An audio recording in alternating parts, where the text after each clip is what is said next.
Want to help support the channel? Then why not check out the merch that's available from the links below in the description. Help out the channel and get more phenomenal stuff for yourself. And now with that, let's jump straight into the video.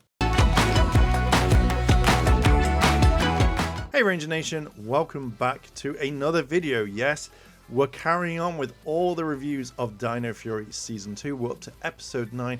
If you want to check out all the other ones, please do so, because there's quite a lot, almost 11 of them.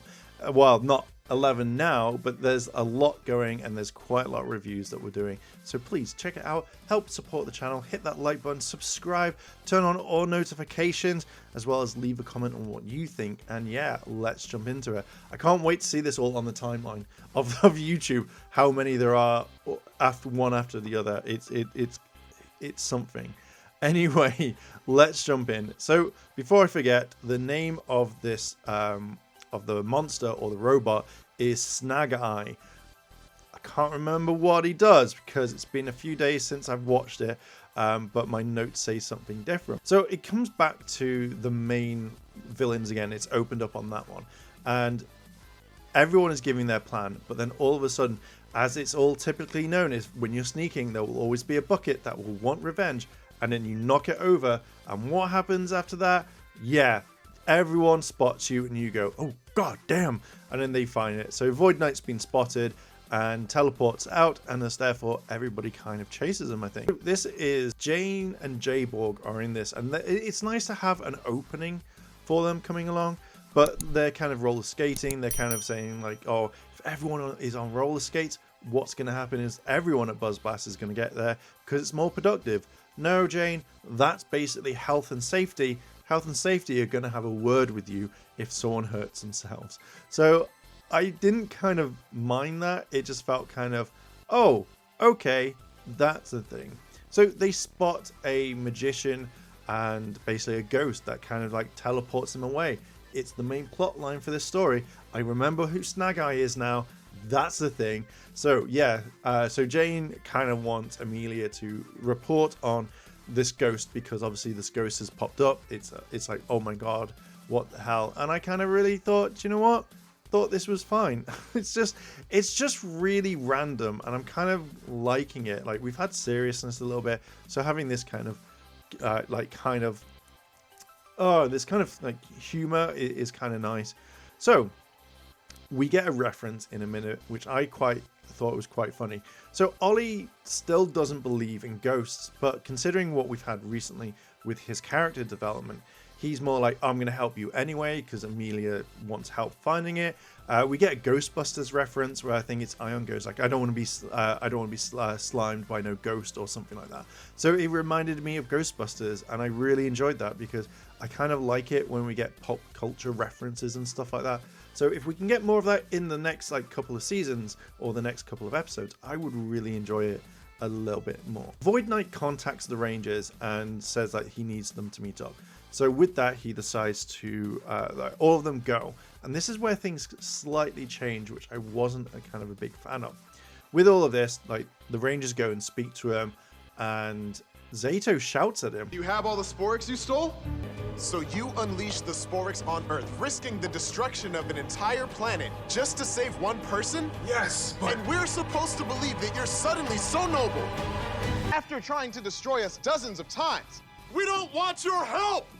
Like, just out of nowhere, like, all the times of their interaction, he's been kind of cool and level-headed. But in this one, he just goes for Void Knight. And I was just like, damn, Zato, what the hell do you think you're doing? I really didn't kind of see this one coming. But Zato's like, no, we can't trust him. Yet all the way through the episodes, he's like, hey, if you want to take down this monster, you have to do this. Watch out for this. Watch out for that. And he said, I want to help you. But Void Knight's like, do you know what? I kind of understand if you don't trust me. I kind of would be in the same boat. He completely warns the Rangers, saying like, there is someone after you that, you know, has been kind of like, he's coming after you. So be on your guard, basically. And Zato, again, is just shouting at him, saying, I don't believe you. And, you know, or for always attacking. So that kind of got me. The Rangers now start kind of, I think, investigating the ghost. And this is when Snag Eye comes along and he decides to like attack the Rangers. So when he attacks them, he like kind of like takes them into his body. So basically it's like, oh, hit, you teleported into me.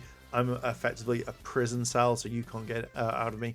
It kind of reminds me of the previous monsters that we've had, that, you know, as soon as like they eat the rangers or they do something, the rangers are inside them and they can't get out because it's like a small dimension and stuff like that. So I can possibly see that always happening. So as pretty much all the rangers get captured, the last two that are about is Javi and Zato, and Snag Eye then appears in front of them, and Void Knight and Javi kind of hold back, I think, because Zato goes and attacks but then gets absorbed, which is then a kind of like, oh crap.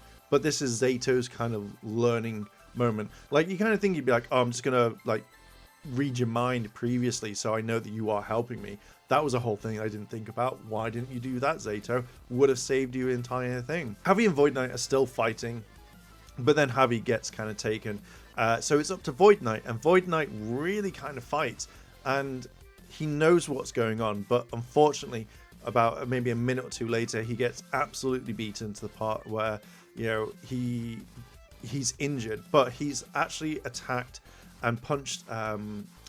He's actually attacked and punched Snag Eye on the kind of thing that where the range has been absorbed, which then creates like kind of a crack where Zato's able to jump out, but the others are kind of stuck inside and they can't get out. Void Knight gives his basic armor to Zato, and he says like, take the Dino Fury, the Dino Knight. I wrote it down and said the Dino Knight Morpher and Key, and then therefore when Zato uses it, he gets a massive power up. His costume looks absolutely stunning. I love the armor. I feel like it worked really, really well, and I loved it. So I love seeing all of this. After Zato absolutely destroys Snag Eye, you know, all the others kind of release, and, you know, he says like, hey, look, you know, Void Knight gave me this, you know, he's gone now type thing. I just really liked it. I love the armor. I love the fight. I love the effects that they've used. It works perfectly. In this now, there are some really nice shots. There are some stuff that happens, and I look at it and go, okay, I like this. Well, we've seen some really cool stuff. So as Void Knight is coming towards the Rangers to tell them about a big, massive thing that's going to happen, Void Queen just teleports in, grabs him, teleports out, and I was just like, holy crap. Everyone's like, oh my god, who was that? That must be Void Queen. But I just love it, like, you know, you've got something of mine, grabs him, teleports him out. It's just that quick moment that I love these sorts of things that remind me of like TV shows like Heroes, when it was like the last second where you're like, oh my god, what's happening? But I just love this. It felt like there wasn't need for any talk. It was just, I'm out, I've grabbed him, he's gone. That's it. So it leaves the kind of wondering of like, what the hell's happening? So the last kind of things that happen is basically Buzz Blast have the magician, and it's the ghost guy, and basically uses the ability to, you know, to teleport out. But then it's all done as like a kind of like a trick, like and the magician is just a massive dick as well. You know, it's like, oh my god, can you do this? Can you do that? And he's just like, fuck you, and just walks off. So to me, I just generally thought, what? Oh, all right, okay, cool. So yeah, and then the Rangers talk about what's happened, and that's pretty much it. That's the entire episode. The main things I really liked in this episode was the fact that Zato got angry, but again, I can see where it was. It was out of place. I just kind of think that it should have been done at like a build up to the point where he's like, oh my god, I hate you, because it's just out of character for Zato to lose his cool like that. We don't want your help! I love the armor, the Dino Fury Knight armor. Absolutely loved it. Loved how he got it. And I think my favorite part in this is just basically Void Queen coming in, grabbing him, teleporting out. I loved it. I think it was really kind of cool. But yeah, I think that's it. There's not really much to talk about. I just generally think Dino Fury is doing really well right now, and I can't wait for like the next part whenever it is. But yeah, I'm gonna leave it there. What are your thoughts on this? Did you like this episode? Are you liking where the series is going, or are you hating it? Anyway, I'm gonna leave it there. If you like this sort of content and you want to hear and see more, hit the like button, hit subscribe, as well as that cheeky notification bell to be notified when more videos drop. And if I don't see you tomorrow, I'll see you in a couple of days. チャンネルをサポートしてくれてありがとうございます。チャンネル登録、高評価お願いします。以下のリンクから商品を入手することができます。